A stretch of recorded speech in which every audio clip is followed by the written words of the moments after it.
Okay, I think it's time, guys. I see everybody on camera, so I think we're ready to go. I'm Jamie Clark. I work for Oasis, and this is a Google Hangout on the following question. Can the Internet of Things be secure? We have about 30 minutes and a panel of experts, and let's see. Do we have everybody online? Yep, looks like we do. The camera on these things sort of cleverly flips back and forth depending on who the machine thinks is talking, so bear with us. Audio should be good, video as well. It's the 21st century. We'll take what we can get, right? Let me just introduce our panel. I'd say this is from right to left, but boy, I have no idea in what order those little headshots are being prepared, so let me try and do from first to last on your screen at the lower right. First of all, let me just say, we're delighted to have everybody here. Dan Bloom, wave Dan, is an internationally recognized expert in security, privacy, cloud computing, and identity management. Scary guy. He works at Respect Network, where he focuses on architecture, business development, and consulting. Formerly, he was an award-winning VP and distinguished analyst at Gartner, and one of the founding partners of Burton Group. He's also recently become one of the privacy ambassadors for the Privacy by Design movement, which is really cool, and an area in which Oasis has some other activity going. Say hi, Dan. Hi. There he goes. Okay, that's Dan. Next up, if I have this correct right to left, is Jonathan Bloom. Up. And it dropped right off my screen. I love it when that happens. There we go. Jonathan Rodriguez, who is the product manager for the Niagara framework out of Tritium. He's been a member of the Tritium team for 3 years. Tritium was acquired by Honeywell, and these guys have devices everywhere you live already. So these guys know what it's like to deal with these networks of devices and privacy issues. He's got a background in software developing and marketing, and has graciously agreed to tell us what Tritium has been learning from this by charging into it head first before a lot of other companies. Good morning, Jonathan. Good morning, Jamie. And then next off, yep, and there he is on the picture, we have Mark O'Neill. If you can't tell, we're doing this live without a net. This ought to show it to you. Mark co-founded Vordel, a leading SOA security and API management vendor, which was acquired by Axway, big Oasis member, a lot of SOA work as well, in 2012. He is the author of the book Web Services Security. He is a writer in the area, and you should watch his blog. We'll send all this stuff to Twitter for URLs on this topic. And good morning to you and welcome, Mark. Good morning, Jamie. Good morning, everybody. I'm going to throw out 3 questions and ask the panel to respond, and I'm going to ask somebody to start, but we've agreed to do this live without a net and do colloquy. So if we do it right, we won't be interrupting each other too much. All these guys bring a lot of interesting experience, though, to the specific problem of deploying the Internet of Things, or as one of them will say, the Internet of People and Things.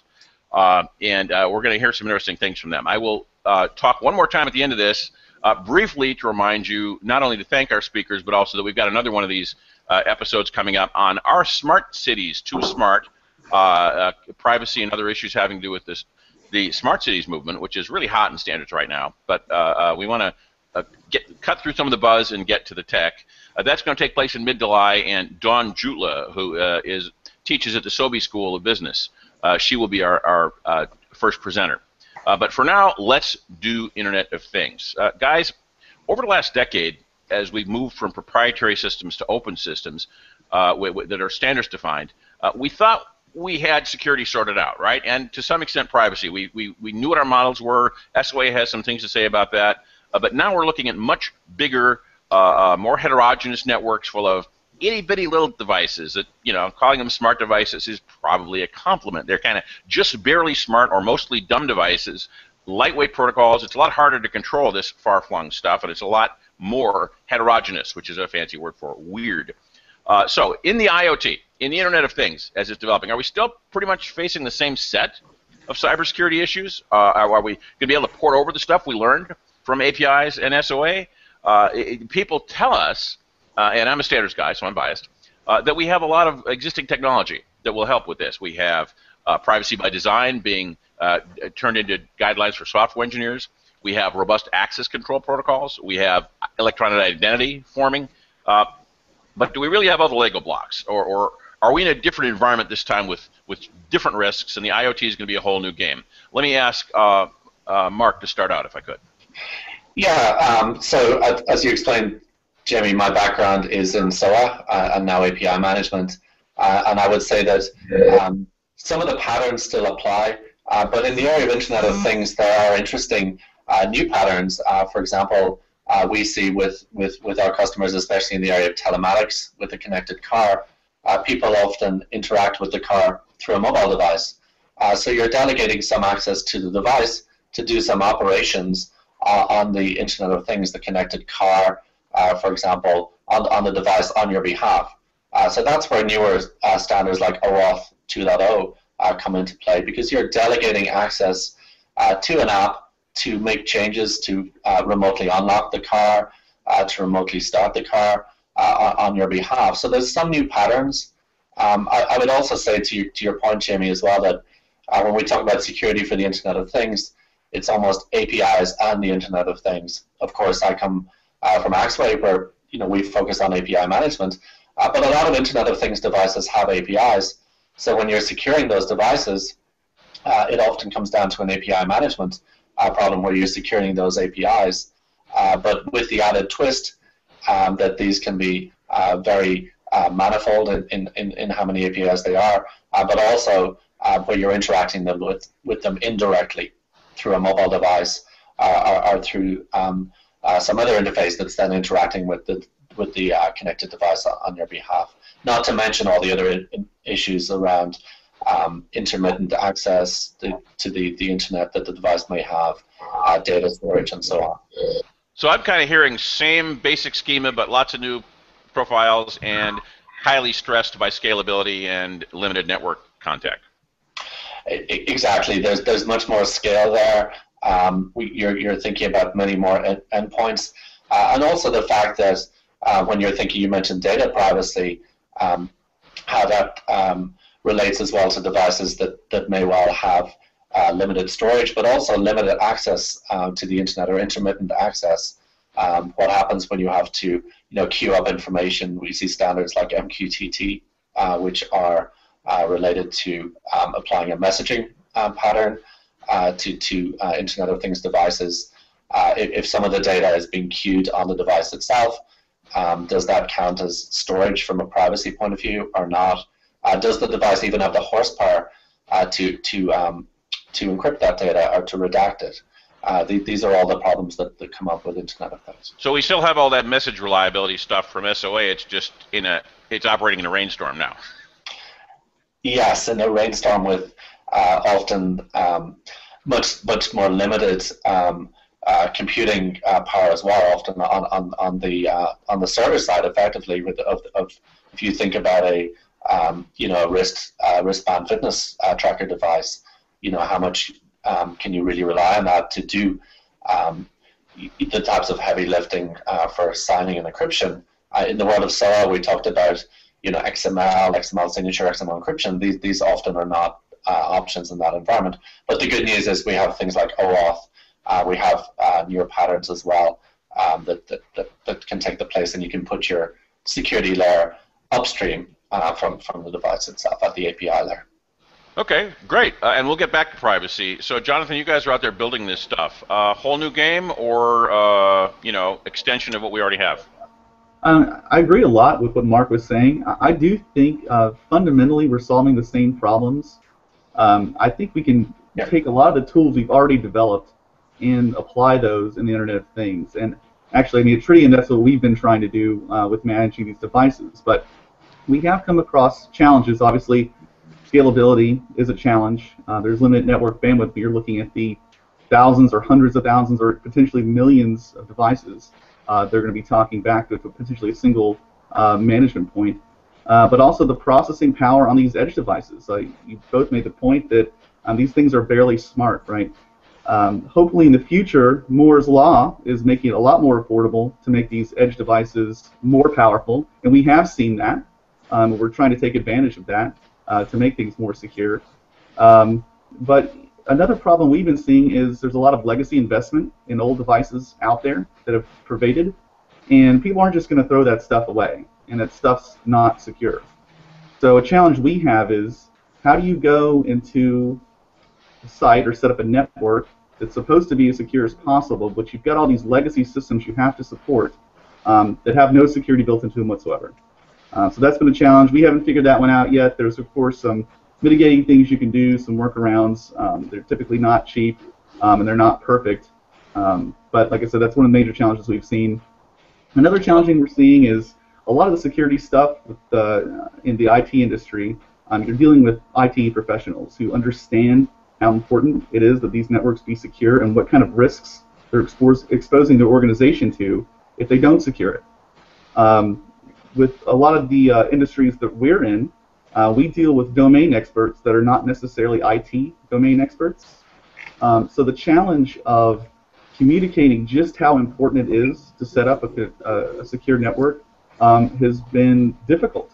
And us as manufacturers, I mean, you can have the best technology in the world to create a secure system, but if the consultant doesn't spec the security right, if the installer doesn't know how to use the tools, if the end user customer doesn't even understand how important it is or what they're putting on their network, I mean, you're setting yourself up for failure. So another big challenge is how do we take all this we've learned in one industry and start applying it, because eventually everything's going to be networked. So we kind of need to figure this out sooner, I guess, rather than later, at least the importance of creating a secure network.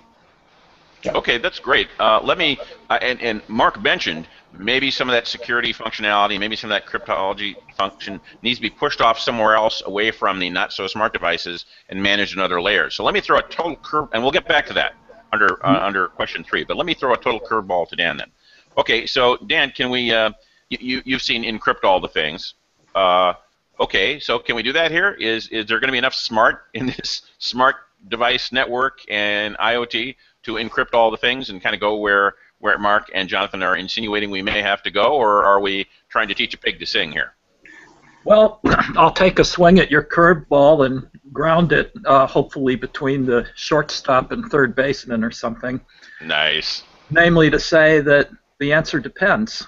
The whole original question you asked, what's new and what's different about the Internet of Things, have we made a fundamental change? Of course, there's some things about security that don't fundamentally change. There people, process, technology, risk, all that stuff is constant, as is sort of the rules of cryptography. But the devil's in the details, and I'm not going to go over Mark and Jonathan's ground because I think they highlighted a lot of details. The more APIs, more delegation, more diversity. I'll toss in a few other challenges that they didn't mention, which is sort of the vicious cycle we're in, with cyber conflict, cyber surveillance, and cyber crime, which is kind of raising the risk for everyone and increasing the or decreasing the certainty we have that things are going to work in terms of protection. You can deploy a perfectly good certified security solution for your enterprise or your business, but then there's the new exploit that was bought by a government and leaked to the hackers, and down you go. So we are in a kind of a more challenging environment there that we have to deal with, and I think it's going to require a paradigm shift in how we address it to, and a couple areas where and I don't know if I should wait until a later question to address it, but I don't know. I want to call your bluff. A paradigm shift like what? Well, I think in two areas. One area is shifting the paradigm from centralized silos that control data, centralized control of all these incredibly diverse things, because they are many different kinds of domains that we speak of in this area of Internet of Things. It's very different if we're talking about wearable things versus home appliances versus medical devices. So we need to have a paradigm shift that puts control, I think, with the person that's controlling or owning the thing, to the extent that's reasonable for the context in which it's being provided and used.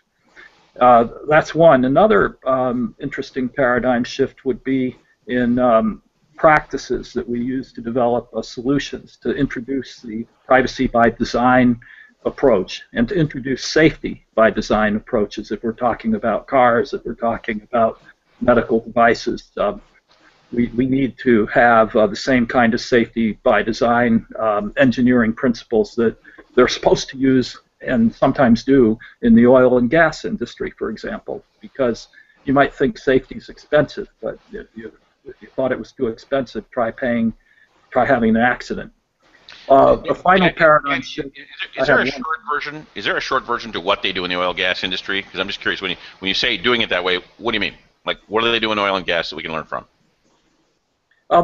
It's kind of like privacy by design, where they build safety in proactively by default, and so on. And then the final paradigm shift I was going to mention, I think it was Mark was talking about the increased delegation, the increased APIs in this environment, and the need to put a lot of intelligence in the application layer. What about the data layer? What about having interoperability at the data layer? In the OASIS standards committees, there's one standard for extensible data interchange, which could be helpful here as well. Okay. Let me suggest that unless anybody pops up with an urgent rebuttal, we go to question 3, so we nail that one first, and then come back to question 2, time permitting. And I'm going to ask Jonathan to lead off this time. If I'm a customer, I'm going to be buying all this stuff as a deployer or user or even victim of networks of sensors and devices. What do I need to know about data privacy? I have this vague sense that I'm either creating or participating in this intrusive bunch of things that are out there, but what do I have to do? What requirements should I have? What can the systems do for me? And what can they do to me to get me in trouble? And how do I take care of that? I'm going to ask each of you, but if I could ask Jonathan to lead off. Yeah, sure, absolutely. Once again, letting the customer know how important it is to, first of all, even care about data privacy. A lot of times people don't. For example, my whole family we have smart thermostats in our homes, right? And I know exactly what data is being transmitted back and what they're doing with it, but I guarantee you my mother doesn't, and probably millions of other people don't either, but they don't think it's a big deal. So understanding why data privacy could be a big deal is, from a consumer standpoint, maybe it's just your values, how much you value privacy. From a commercial standpoint, it could be your competitive advantage, right? So making sure people understand that it actually is worth something.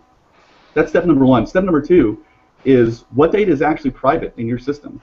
A lot of people think, I've got all these devices in my, let's say, as an example, a building, and everything's behind a firewall, it's on its own network, it's all my data and it's all private, I'm done. But a lot of times that's really far from the truth. A lot of these sensors are wireless and completely unencrypted, so that might as well be public data. Even the wired sensors are on protocols that have no encryption whatsoever, so anybody that can get physical access to that network actually has access to that data as well. And that's probably most of the time not what was intended, but it's the reality. So we try to explain to customers, you need to care about how your data is being protected at rest, how it's being protected in transit, and how you're handling authentication, so access to your systems. To kind of break it down to some easy digest buckets and walk through them that way.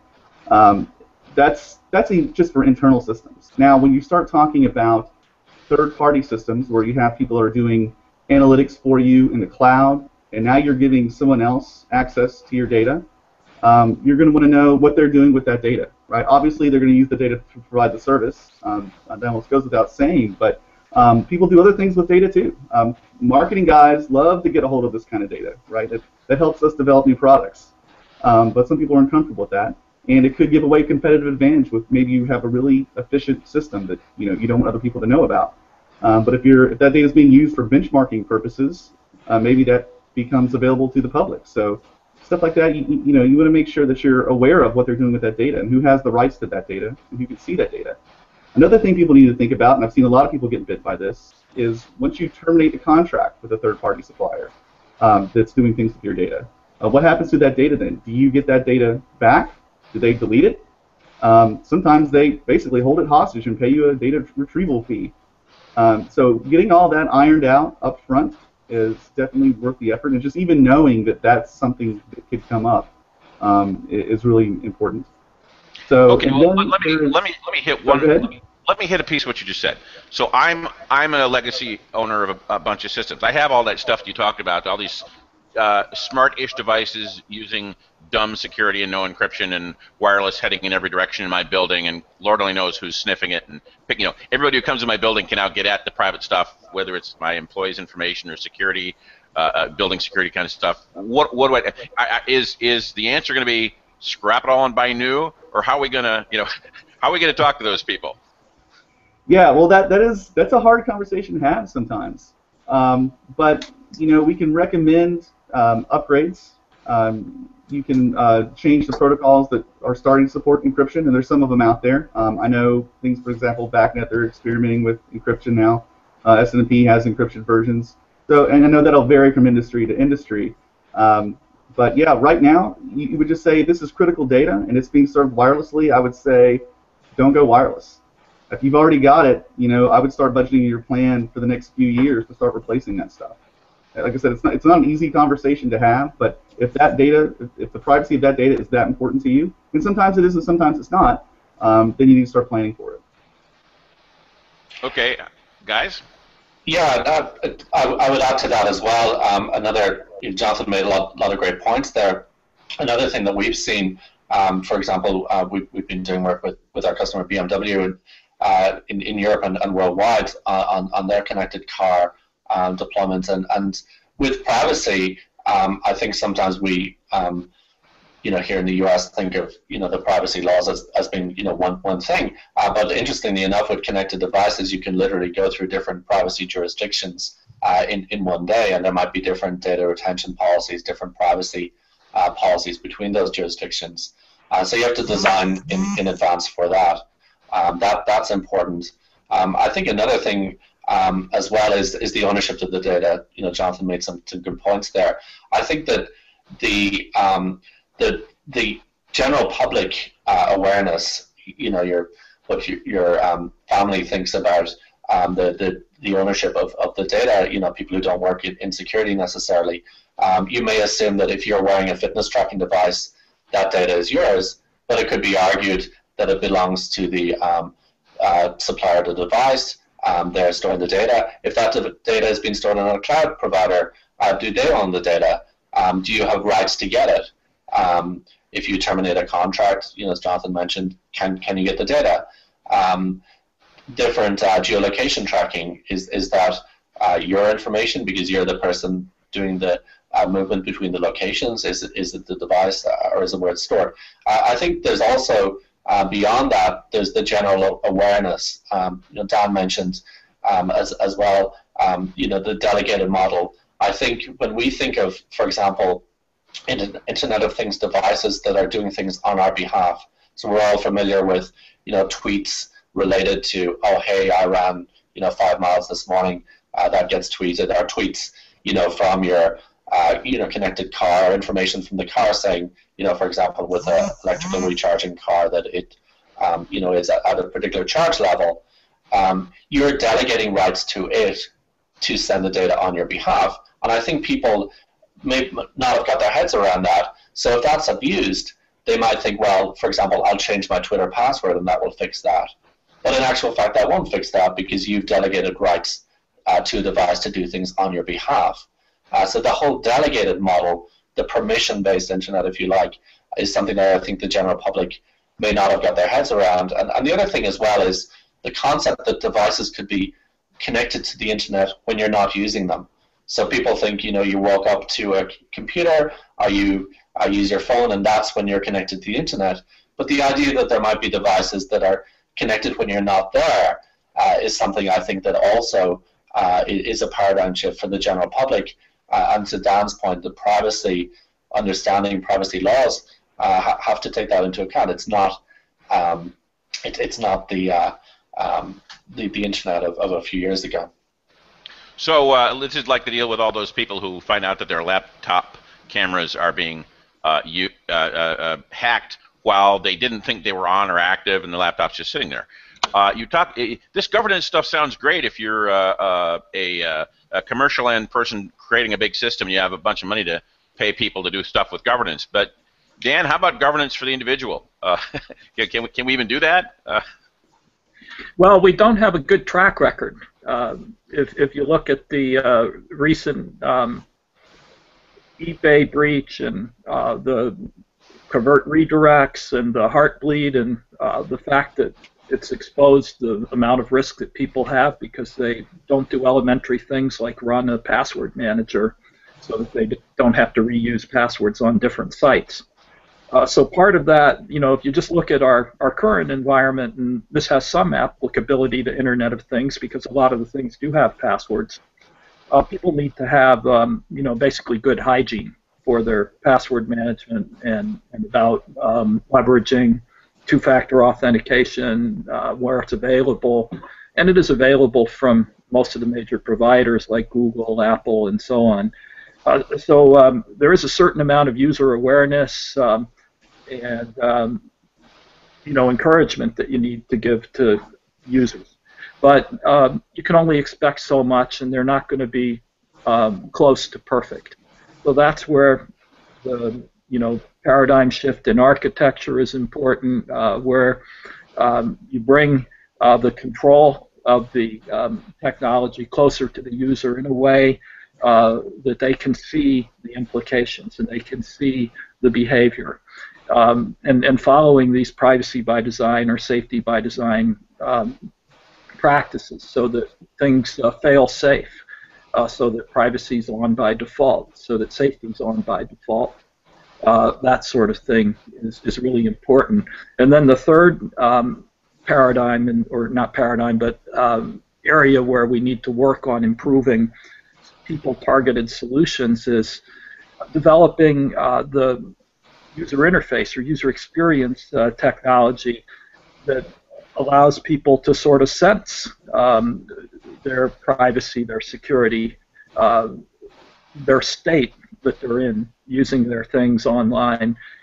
For example, before the call, we were talking about an authorization service where if people were trying to connect to you or businesses were trying to connect to you, you could set up rules to control whether that was allowed.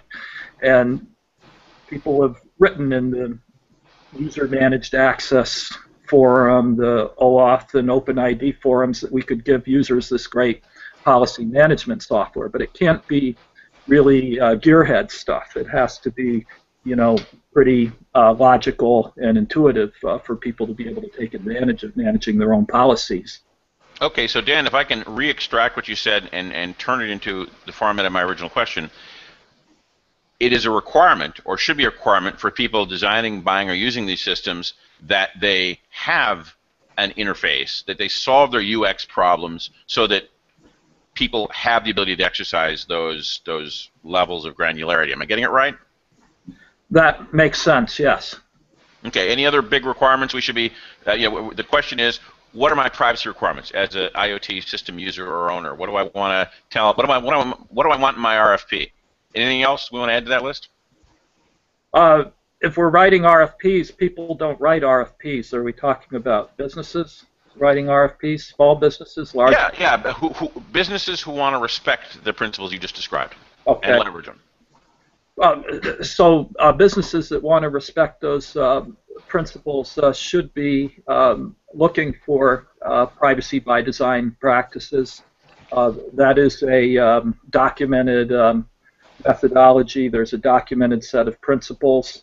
And I think it would be a really interesting exercise, though, to create an RFP out of those principles, or at least an RFP toolkit.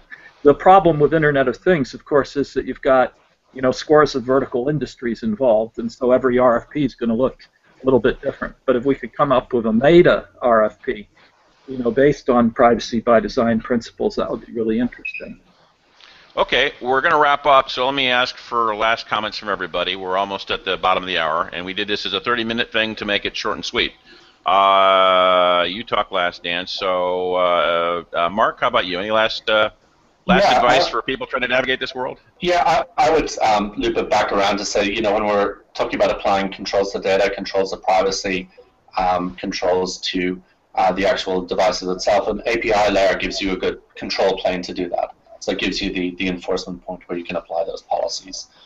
So So I would see a lot of the world of API management and the world of APIs for the Internet of Things coming together here. So at least it gives us a point to apply some of the principles that we've talked about here. So you can get there with governance if you do it right. With Fair? taking into account the new paradigms as well to get everybody's head around, I think. Okay, fair enough. Dan, you want to add anything to that? Well, earlier on you mentioned that I like to use the acronym IOPP, Internet of People and Things. And the reason I like to do that is because the things are mainly interesting when they affect the people that are using them or that are getting value from them in some way.